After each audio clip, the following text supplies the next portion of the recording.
தேவனே நான் ஓமதண்டையில்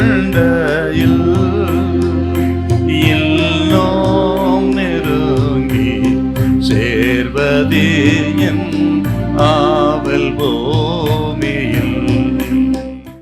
எபிரேயர் 12:4. பாவத்திற்கு விரோதமாய் போராடுகிறதில் ரத்தம் சிந்தப்படத்தக்கதாக நீங்கள் இன்னும் எதிர்த்து நிற்கவில்லையே என்றால் பாவத்தோடு யுத்தம் பண்ணணும்னு அர்த்தங்க. அது பலகீனப்படுத்துறது முதல் அடையாளம், முதல் சுபாவம். ரெண்டாவது, அதோடு ஒரு யுத்தம் வேணும். நமக்கு நேரடி யுத்தம் தேவையா இருக்கிறது.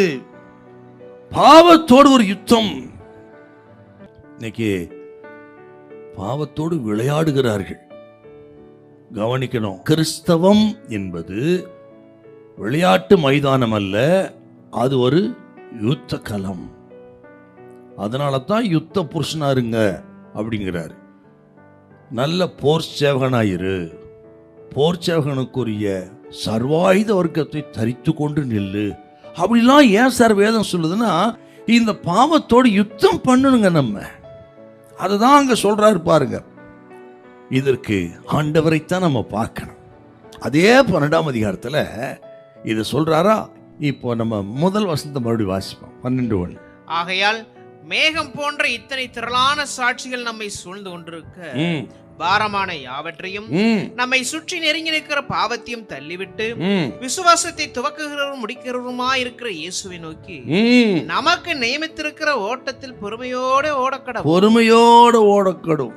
ஜெயிக்கணும்னா பாவத்தோடு யுத்தம் பண்ணி வெற்றி பெறுவதற்கு இயேசுவை பாருங்கள்.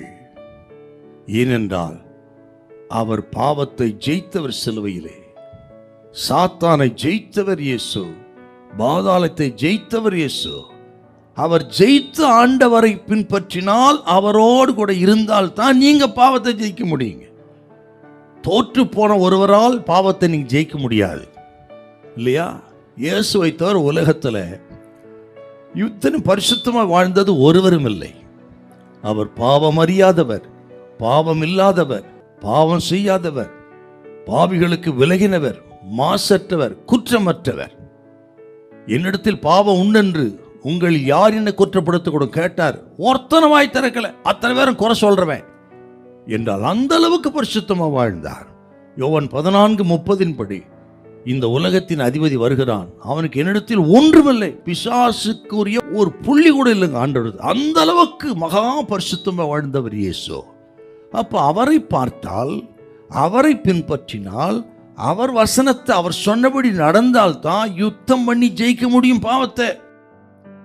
ஆபத்து சொன்ன இயேசு கிறிஸ்துவை பாருங்கள், அவரை பின்பற்று. இதை கேட்கிற கத்தரி பிள்ளைகளே, ஆண்டவர் இயேசு அல்லால், அவர் சத்தியம் இல்லைன்னா, அவர் அருளின பரிசுத்தாவி இல்லைன்னா நீங்க ஒரு நாளும் ஜெயிக்க முடியாது.